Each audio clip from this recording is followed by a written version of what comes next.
ژوند مې ونه بایلود غره غوندې هلکم، خو قسم د لیونتوب مې تجربه کړ چې په سترګو یې کافر مسلمانېږي، د تاجکې مینتوب مې تجربه کړ.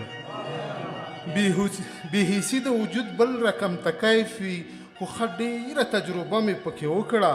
روایات مې له زلفو صدقه کړل، عجیبه شان تماشه مې پکې وکړه.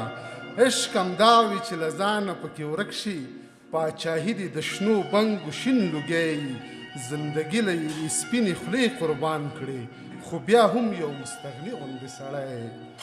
تصور نه و تقدیر چې ته لاړې، له یو بله دا دی ډېر لرې اوسېږو، یارانې هم تماشې د خاموشۍ وي، موږ دواړه په دې هر څه ښه پوهېږو.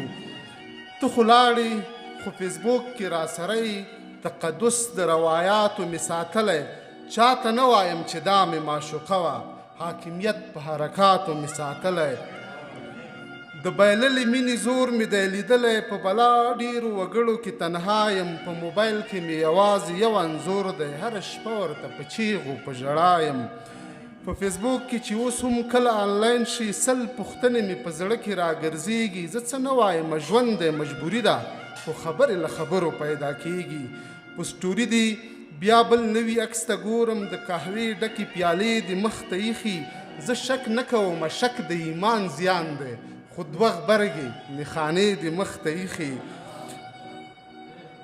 ملګرتیا ته دې هم بیا لیواله نه یم، خو په بل چا مې پیرزو نه یې دلبرې. ته زما د سپینو اوښکو ترجمه یې، موسیقارې غزلسازې قلندرې.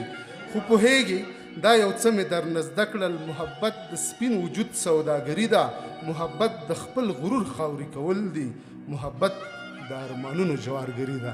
مننه.